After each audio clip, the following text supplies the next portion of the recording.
Salut la team Evolution, j'espère que vous allez toutes et tous bien. Cette petite vidéo qui fait suite à la vidéo sur stop aux accidents de montagne. Donc vous avez été nombreux à réagir, puis ça m'a fait plaisir parce que je m'aperçois qu'au sein de la communauté, vous êtes vraiment des personnes qui vous avez une réflexion. Vous avez vraiment cette réflexion et je vais vous expliquer 2-3 choses pour éviter de tomber en fait dans les pièges. Dans certains pièges et puis comment un petit peu faire les choix entre guillemets, essayer de faire les bons choix. C'est pas toujours évident en fait. Donc lorsque j'ai expliqué si on ne sait pas faire par exemple une activité escalade, via ferrata, alpi, enfin voilà, toute activité de montagne, on va vers les professionnels de la montagne ou on va vers les leaders en club qui pourront vous expliquer avec passion toutes ces choses à savoir et puis vous permettre d'être un petit peu plus autonome. Alors il y a eu des commentaires en me disant, voilà, je vais les lire parce que j'ai peur de les déformer, donc je préfère plutôt vous les lire, comme ça ce sera beaucoup plus simple et beaucoup plus concret. Donc voilà, j'ai Couille de Loup. Couille de Loup, c'est sympa comme nom, comme pseudo. J'aime bien. Donc il m'a fait un petit commentaire, voilà, donc il me dit, bon voilà, je suis complètement d'accord avec vous. On peut se tutoyer, hein. On fait de la montagne, donc il n'y a pas de souci. N'hésitez pas, hein, le tutoiement, c'est quelque chose qui est commun dans le milieu de la montagne, donc n'hésitez pas à tutoyer. Mais il se peut aussi d'arriver que le soi-disant encadrement s'en fout totalement. Tant au mur d'escalade que certains guides de haute montagne. C'est du vécu, à mes lointains débuts. Et là, que faire? C'est un très très bon commentaire. Parce que ça arrive, mais ça arrive dans tous les domaines. Je vais te poser une question. À toi et à toute la communauté. Quand tu vas au resto par exemple, tu vois, tu vas à un resto que tu connais pas. Tu veux passer un bon moment. Tu vois, pas forcément qu'il y ait le tapis rouge à l'entrée, que tu es servi, tu vois, qu'on vient de te servir avec le nœud papillon, des choses comme ça. Mais tu veux quand même, voilà, tu vas au resto de temps en temps, tu veux quand même que ça soit cool. Ok. Tu sors de ce restaurant, en fait, il n'était pas bon. Tu vois, c'était dégueulasse. Qu'est-ce que tu fais? Voilà, qu'est-ce que tu fais, toi? En fait, tu as 3 options. La première option, tu balances à l'hygiène. Tu vois, comme ça ils vont se prendre un contrôle dans la gueule et puis bon si c'est vraiment pas bon, ils vont leur dire gentiment que faut qu'ils fassent des choses meilleures. Ça c'est la première option, mais il n'y a pas grand monde qui le fait ça, hein. C'est très très rare. Deuxième option, voilà, il y en a qui vont prendre le téléphone et qui vont faire un commentaire voilà, sur les différentes plateformes réseaux sociaux et ils vont dire ouais j'ai mangé ça, ça allait pas, je suis tombé malade, tatati tatata. Voilà, comme ça, les prochains qui veulent y aller, ils se disent, oh là, lui il est tombé malade, qu'est-ce qui se passe? Bon, ça peut arriver, hein, voilà, ça peut le faire. Et puis après, tu as la troisième solution, c'est tout simplement, tu n'y vas plus. Tu n'y vas plus, voilà. Donc moi, c'est ce que je fais. Quand il y a quelque chose qui ne va pas, je n'y retourne pas, en règle générale. Et c'est pareil dans tous les domaines. Donc là, tu me poses la question pour un professionnel de la montagne ou pour un leader dans un club ou etc. Si je m'aperçois que ça ne répond pas à mes attentes, je continue pas. C'est pas la peine d'aller plus loin. Donc quand tu dis que faire, moi tout simplement, j'y retourne plus. Alors tu vas me dire, ouais mais Siméon, j'ai quand même perdu 100, 120 euros, peut-être plus. En fait, tu les as pas perdus. Tu as gagné de l'argent. En ne faisant pas cette formation ou en n'allant pas avec ce leader, tu gagnes de l'argent. Tu sais pas qu'est-ce qui peut se passer après derrière en montagne. Quand il va te faire voir une manœuvre, machin, etc. Le mousqueton, il n'est pas verrouillé, tu te pètes la gueule. On serait peut-être plus là pour en parler. Tu vois ce que je veux dire? Donc finalement, en fait, même l'argent que tu as avancé, tu l'as... Comment dire? C'est pas une perte. C'est pas du tout une perte. Au contraire, tu as gagné de l'argent.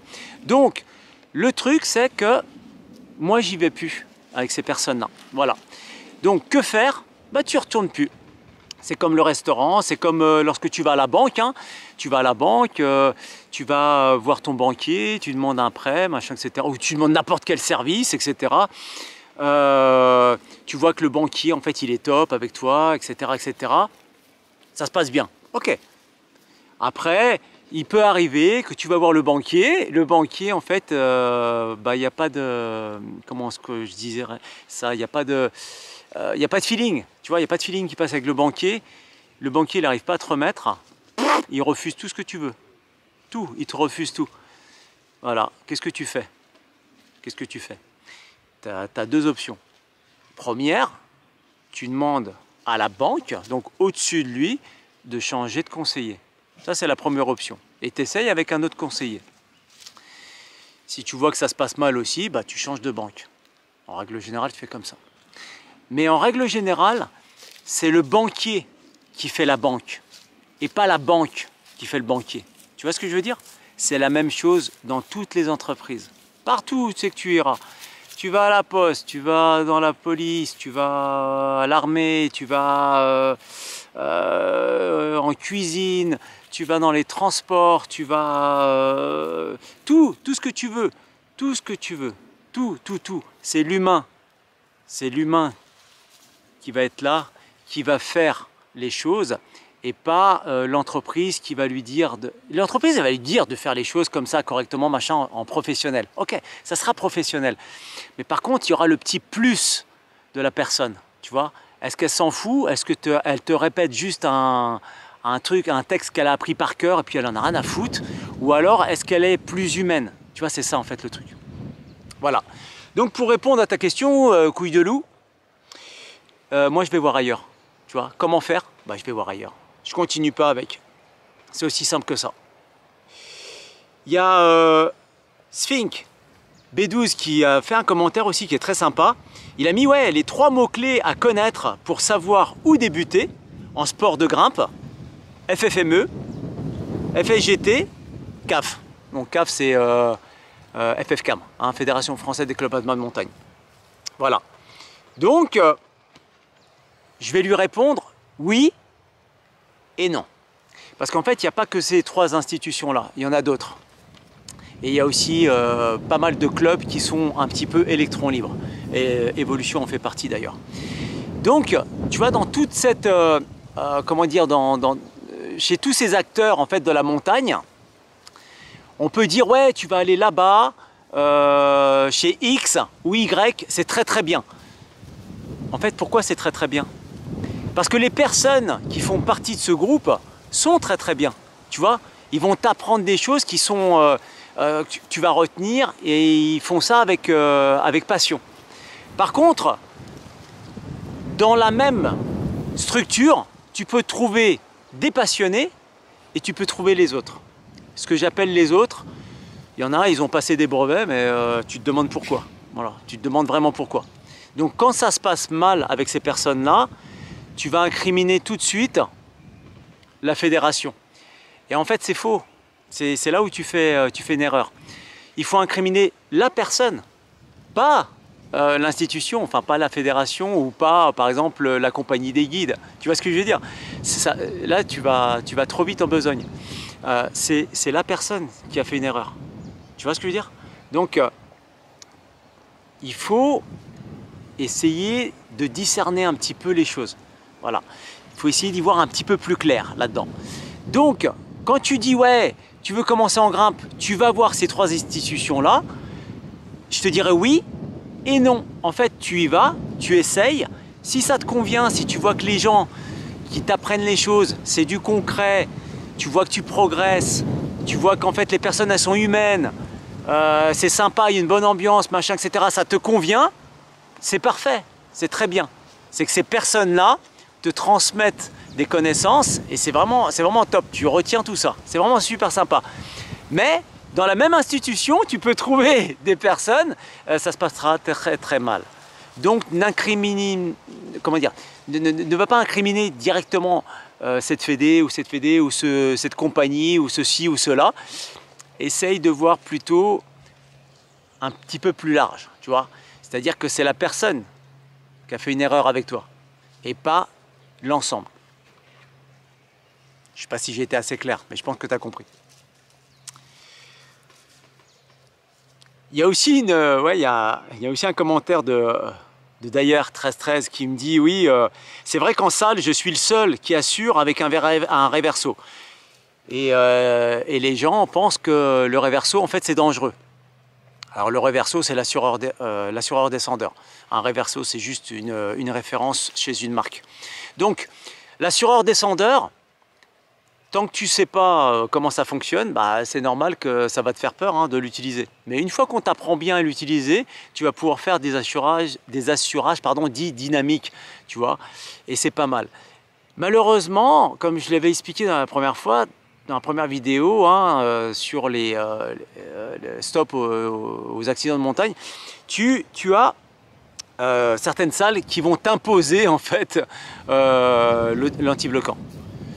Donc système anti-bloquant. Donc c'est un peu dommage, je trouve que c'est un peu dommage. Parce qu'on retrouve en fait dans ce type de salle des personnes, on va dire, qui commencent l'escalade. Je dis pas que c'est dommage qu'ils commencent avec un autobloquant, mais ça serait bien de commencer par les bases. Voilà. Donc la base pour moi c'est le tube, ce qu'on appelle le tube en fait, hein, l'assureur descendeur, tout simplement. Plus tu vas connaître les bases, plus après tu pourras assurer avec des systèmes un peu plus, comment dire, techniques entre guillemets.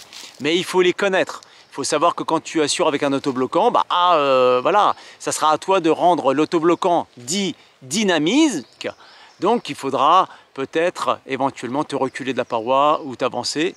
Tu vois ce que je veux dire? Donc il faudra être très attentif. Ça sera à toi de rendre cet appareil-là dynamique. Donc, moi je suis pour la base au début. Et après, tout doucement, voilà, tu commences à prendre des systèmes un peu plus évolués. Si tu as envie, mais tu peux rester sur un système de base. C'est comme les GPS, c'est exactement la même chose. Il y en a plein, ils sont avec les téléphones portables, ils ont la carte dessus, ils ont le GPS, etc. Puis le jour où ça tombe en panne, bah, quand il faut sortir une carte, ils ne savent pas lire une carte. Ils ne savent pas s'en sortir. Commencez par la base. C'est cool. Il y a aussi une chose qui m'a fait plaisir, c'est Arthur Corbin, 437, qui disait, tout à fait d'accord avec ce que je disais, mais il observe beaucoup de gens qui manquent d'humilité hein, en abordant les pratiques de la montagne, liées à la montagne. En montagne, il faut être très très humble. Enfin, c'est ce que je te conseille. Après, tu fais comme tu veux, quoi. Mais sache une chose, c'est qu'en montagne, la montagne, en règle générale, quand ça commence à merder, elle aura toujours le dernier mot. Faut être humble sur cette partie-là. La montagne, il faut l'aborder avec conscience et humilité. Humilité parce que quand tu n'es pas hyper entraîné, des fois, bah, faut penser à faire demi-tour. Hein, ça sera mieux. Quand tu manques de technique, bah, des fois, c'est bien de ne pas t'engager, tu vois, d'aller apprendre avant. Quand tu as le psycho qui n'est pas là, c'est bien de le travailler un petit peu. Ou alors de régler les problèmes, par exemple, à la maison, ou au travail, ou ailleurs. Voilà, avant de t'engager en montagne.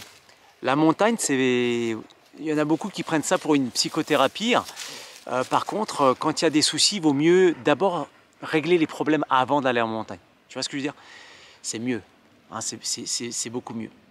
Donc, voilà, pour te sensibiliser un petit peu à toutes ces choses-là. Hein, mais c'est très très bien que vous ayez participé aux commentaires parce que franchement, ça fait voir que vous êtes dynamique, hein, que vous avez du répondant, puis c'est bien. C'est tout à fait bien. Je suis en train de regarder tout ça, les autres messages. Voilà. Merci, merci, merci. Tatati, tatata. Oui, voilà, il y a même des instructeurs hein, qui m'ont répondu. Hein, Claude Labannière. Claude Labannière qui est instructeur d'alpinisme en activité et puis qui adhère complètement à ce que je dis. Voilà. Bravo.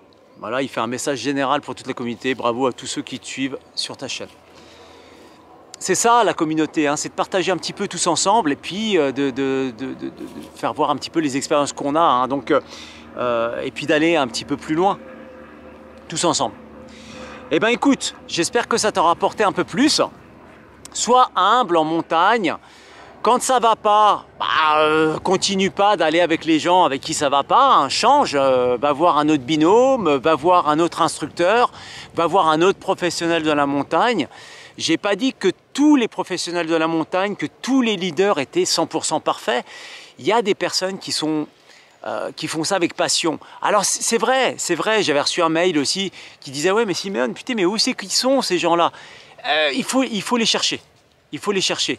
Ils n'ont pas tous une chaîne YouTube comme moi, il faut les chercher. C'est des personnes, voilà, il faut fouiller un petit peu. Avant de trouver la bonne personne, tu vas peut-être te prendre 2-3 portes dans la figure, 3-4 claques. C'est possible, mais tu vas trouver. Je suis persuadé que tu vas trouver parce que des personnes passionnées dans les clubs en tant que leader, qui sont bénévoles, et des personnes professionnelles dans des compagnies ou qui sont indépendants, tu en as plein. C'est vrai qu'il faut les trouver. Voilà, il faut chercher, il faut fouiller un petit peu. Des fois, complètement par hasard, tu vas trouver. Bien, bah écoute, j'espère que ça va t'apporter un plus. Et puis, merci à toute la communauté d'avoir participé. Merci à vous pour faire grandir un petit peu toutes les personnes qui tombent sur cette chaîne et qui veulent prendre de l'autonomie, qui veulent acquérir des connaissances. Et puis, moi, je vous dis à la prochaine. Je te dis à la prochaine. Aravipa.